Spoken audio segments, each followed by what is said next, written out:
حضرت ابن عباس رضی اللہ تعالی عنہ حضرت کعب احبار رحمۃ اللہ علیہ سے نقل کرتے ہیں کہ انہوں نے بتایا بنی اسرائیل میں ایک صدیق یعنی اول درجے کا ولی تھا جو عبادت میں ایک منفرد مقام رکھتا تھا۔ یہ ایک عرصہ دراز تک اپنی خانقاہ میں عبادت کرتا رہا۔ اس کے پاس روزانہ صبح و شام بادشاہ حاضری دیتا تھا اور یہ بادشاہ پوچھا کرتا تھا کہ آپ کی کوئی ضرورت ہے تو وہ جواب دیتا، اللہ تعالیٰ میری ضرورت کو خوب جانتا ہے۔ اللہ تعالیٰ نے اس کی خانقاہ پر انگور کی بیل اگائی تھی جو ہر روز ایک انگور اٹھاتی تھی۔ جب اس کو پیاس لگتی تھی اپنا ہاتھ آگے بڑھاتا تھا تو پانی ابل پڑتا تھا اور یہ اس سے پی لیتا تھا۔ اسی طرح ایک عرصہ گزر گیا۔ ایک مرتبہ اس کے پاس مغرب کے وقت ایک عورت گزری جو نہایت حسین و جمیل تھی۔ اس نے پکارا، اے اللہ کے بندے! تو اس بزرگ نے کہا، لبیک۔ عورت نے کہا، کیا تمہیں تمہارا رب دیکھ رہا ہے؟ تو فرمایا، هو اللہ الواحد القہار الحی القیوم العالم بما فی الصدور وباعث من فی القبور۔ وہ اللہ ایک ہے، قہار ہے، حی قیوم ہے، دلوں کے اسرار سے واقف ہے اور جو قبروں میں ہیں ان کو اٹھانے والا ہے۔ عورت نے کہا، میرا شہر مجھ سے بہت دور ہے، اس لیے مجھے اپنے پاس ایک رات کے لیے ٹھکانہ دے دو۔ بزرگ نے کہا، اوپر آ جاؤ۔ بس جب وہ خانقاہ میں پہنچ گئی، کپڑے پھینک دیے اور برہنہ کھڑی ہو گئی اور اس کے سامنے اپنا بدن ظاہر کر دیا تو بزرگ نے اپنی آنکھیں بند کر لی اور فرمایا، تو تباہ ہو جائے، اپنے آپ کو ڈھانپ لے۔ عورت نے جواب دیا، تیرا کیا جاتا ہے؟ اگر تو آج رات مجھ سے فائدہ اٹھا لے۔ تو بزرگ نے اپنے نفس کو مخاطب ہو کر کہا، اے نفس تو کیا کہتا ہے؟ نفس نے کہا، اللہ کی قسم میں تو اس سے فائدہ اٹھاؤں گا۔ بزرگ نے نفس سے کہا، تو تباہ ہو جائے، تو گندک کے دوزخ کے کپڑے مانگتا ہے، آگ کے پاٹ مانگتا ہے، میری عرصہ دراز کی عبادت ضائع کرنا چاہتا ہے۔ ہر زانی کی بخشش نہیں ہے، زانی کو دوزخ میں منہ کے بل پھینک دیا جائے گا۔ یہ ایسی آگ ہے جو بجھنے کی نہیں اور اس کا عذاب مٹنے کو نہیں۔ میں ڈرتا ہوں اللہ تعالیٰ تجھ پر ایسا ناراض ہو کہ پھر کبھی بھی راضی نہ ہو۔ لیکن اس کے نفس نے اس کو اس کے متعلق خوب بہکایا تو بزرگ نے کہا، میں تیرے سامنے دنیا کی چھوٹی آگ پیش کرتا ہوں، اگر تو اس کو برداشت کر گیا تو اس رات اس عورت سے نفع مند کروں گا۔ حضرت کعب احبار رحمۃ اللہ علیہ فرماتے ہیں، اس بزرگ نے دوئے کو تیل سے بھر دیا اور بھتی کو موٹا کر دیا جس کو یہ عورت دیکھ رہی تھی اور سن رہی تھی۔ پھر اس بزرگ نے اپنا ہاتھ بتی پر رکھ دیا۔ یہ بتی جل رہی تھی لیکن اس کے ہاتھ کو نہیں جلا رہی تھی۔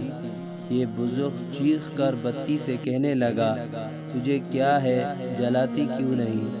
تو وہ اس کا انگوٹھا کھا گئی، پھر اس کی انگلیاں کھا گئی، پھر اس کا ہاتھ کھا گئی۔ یہ دیکھ کر اس عورت نے زوردار چیخ ماری اور دنیا چھوڑ دی اور اس بزرگ نے اس کو اس کے کپڑے سے ڈھانپ دیا۔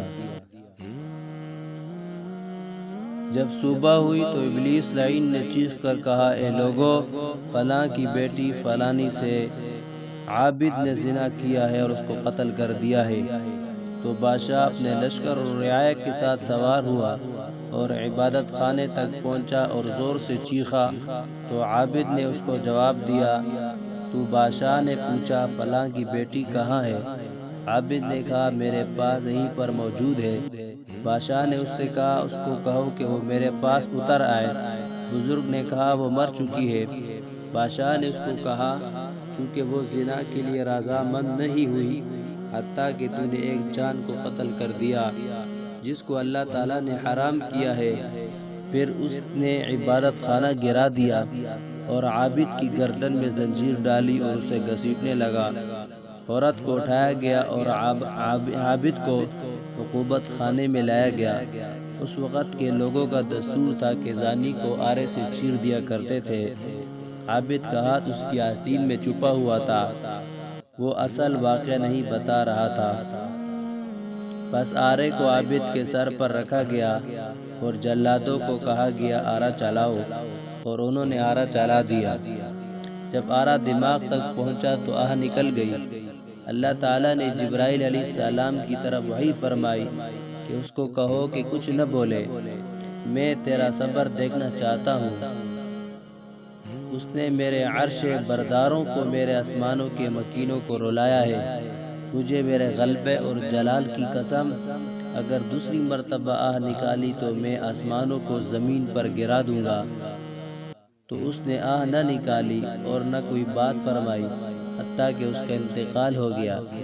جب وہ فوت ہو گیا، اللہ تعالیٰ نے اس عورت میں روح لوٹائی تو عورت نے کہا اللہ کی قسم یہ مظلوم ہو کر فوت ہوا ہے، اس نے کوئی بدکاری نہیں کی اور میں ابھی تک کنواری ہوں۔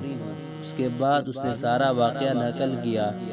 جب انہوں نے اس کا ہاتھ نکالا جیسا کہ لڑکی نے بتایا تھا جلا ہوا تھا، تو لوگوں نے کہا اگر ہمیں علم ہوتا تو ہم اس کو کبھی نہ چیرتے۔ عابد دو ٹکڑے ہو کر زمین پر گر پڑا۔ لڑکی جیسے پہلے مردہ تھی ویسے ہی ہو گئی۔